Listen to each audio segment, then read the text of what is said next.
Morning friends. आज हम देखेंगे समास, समास की परिभाषा, समास के प्रकार। तो आइए जानते हैं हम समास किसे कहते हैं। समास का तात्पर्य होता है संक्षेपीकरण। समास का तात्पर्य होता है संक्षेपीकरण। ठीक, तो आइए हम देखते हैं समास की परिभाषा। दो या दो से अधिक शब्दों से मिलकर बने हुए एक नवीन एवं सार्थक शब्द को समास कहते हैं। ठीक, जैसे दो या दो से अधिक शब्दों से मिलकर बने हुए एक नवीन और सार्थक, अर्थात कहने का मतलब ये है, यदि कोई शब्द मिल करके समास बन रहा है तो वो शब्द जो होना चाहिए सार्थक शब्द होना चाहिए और एक नया शब्द हो, नवीन शब्द हो। ठीक, नवीन शब्द बने, उसी को हम समास कहते हैं। आइए हम देखते हैं। समास में दो पद होते हैं। पहला पूर्व पद, इसी को हम प्रथम पद के नाम से जानते हैं। प्रथम पद। और दूसरा होता है उत्तर पद। उत्तर पद, इसी को हम द्वितीय पद के नाम से भी जानते हैं। द्वितीय पद। अब हम जानेंगे पूर्व पद या उत्तर पद किसे कहते हैं, कैसे हम पता कर सकते हैं। तो एक उदाहरण के माध्यम से हम समझेंगे। जैसे ये समास है राजपुत्र। राजपुत्र, ठीक, राजपुत्र है। अब इसको हम समास विग्रह करके प्रथम पद और उत्तर पद का पता लगाएंगे। ठीक, जैसे राजा का पुत्र, राजा का पुत्र हो गया। अब ये जो हुआ, इसको हम राजा का पुत्र, अर्थात जो ये पहला शब्द हुआ राजा, ये पूर्व पद या प्रथम पद के नाम से जाना जाता है। और दूसरा जो होता है, उसके बाद का जो पद होता है, उसे द्वितीय पद या उत्तर पद के नाम से जानते हैं। अब आइए हम देखेंगे समास के प्रकार। तो समास हिंदी में 6 प्रकार के होते हैं। कौन कौन से होते हैं आइए देखते हैं।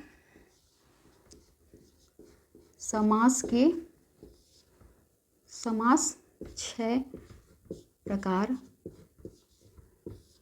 के होते हैं। कौन कौन से होते हैं आइए देखते हैं। पहला होता है अव्ययी भाव।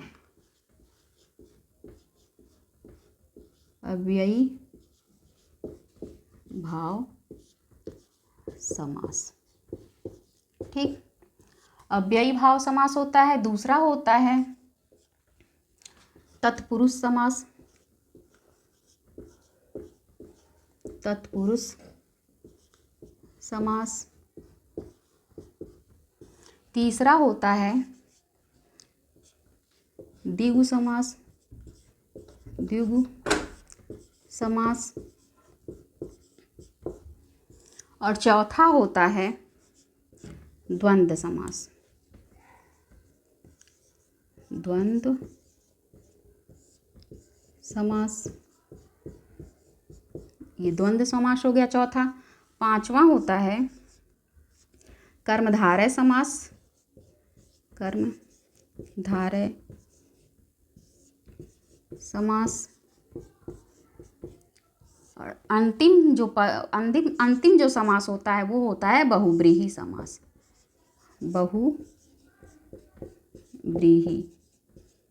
बहुव्रीहि समास।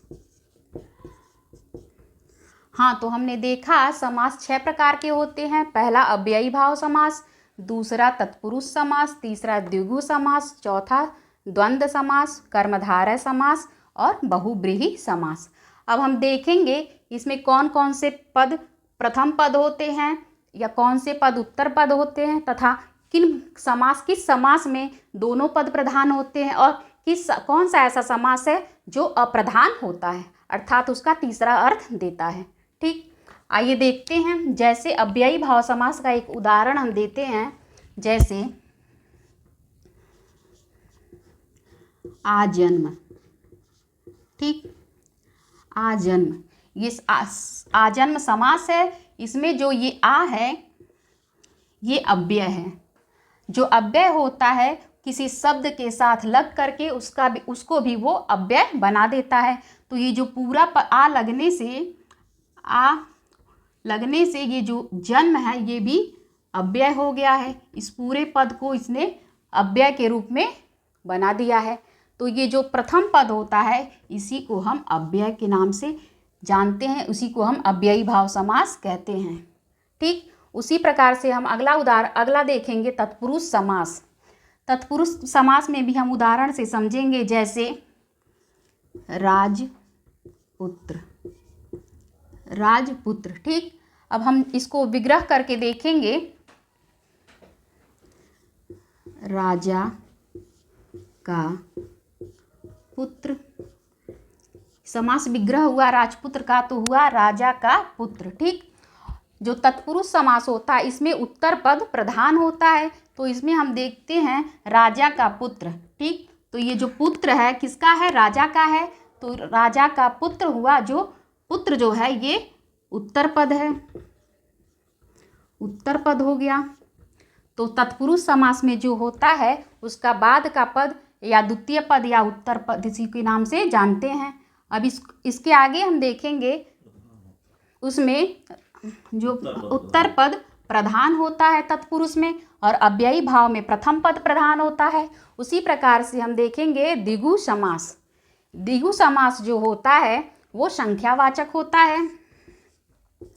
द्विगु समास संख्यावाचक होता, जैसे चौराहा हुआ, तिराहा हुआ, जैसे चौराहा, तिराहा। जो द्विगु समास होता है ये संख्यावाचक होता है। इसमें चार राहों का समाहार, चार लगा हुआ है, और राहा है ना, तो इसको मिला के हुआ चौराहा, तो इस संख्यावाचक है। तिराहा में भी तीन राहों का समाहार, तो इसे बोलेंगे हम द्विगु समास, अर्थात संख्यावाचक होता है। उसी प्रकार से हम द्वंद्व समास देखेंगे। द्वंद्व समास में दोनों पद प्रधान होते हैं। जैसे उदाहरण से हम देखेंगे, जैसे माता पिता। माता और पिता दोनों पद जो होते हैं वो प्रधान होते हैं, और इसमें इसकी एक विशेषता होती है, दोनों पद के बीच में योजक चिन्ह होता है, और ये विलोम के शब्द भी अक्सर होते हैं, ठीक। उसी प्रकार से हम देखेंगे कर्मधारय समास। तो कर्मधारय समास में उदाहरण के माध्यम से हम समझेंगे, जैसे नील कमल, ठीक, नील कमल। कर्मधारय समास में ये होता है विशेषण और विशेष्य की प्रधानता होती है। तो इसमें जो कमल है वो क्या है? नीला है। तो कमल नीला होने के कारण इसकी विशेषता होना, कमल की विशेषता नीला होना है, और तो ये विशेषता हो गया, विशेषता, और जो कमल हुआ वो विशेष्य हुआ, विशेषता।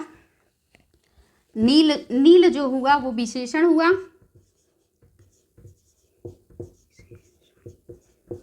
और कमल जो हुआ वो विशेष्य हुआ, विशेष्य। तो कर्मधारय समास में विशेषण विशेष्य की प्रधानता होती है। उसी प्रकार से हम बहुब्रीहि समास का उदाहरण देखेंगे, जैसे दशा, जैसे दशानन, ठीक। दशानन, इसमें जो पद होता है अन्य पद की प्रधानता होती है इसमें, जैसे दशानन अर्थात रावण को दशानन के नाम से जानते हैं, ठीक। अब इसी प्रकार से हम देखेंगे अगली वीडियो में अव्ययी भाव समास। हाँ, तो हम अब एक बार सरसरी निगाह से समझ लेंगे। अव्ययी भाव में प्रथम पद प्रधान होता है, तत्पुरुष समास में उत्तर पद प्रधान होता है, और द्विगु समास में द्विगु समास संख्यावाचक होता है, संख्यावाचक होता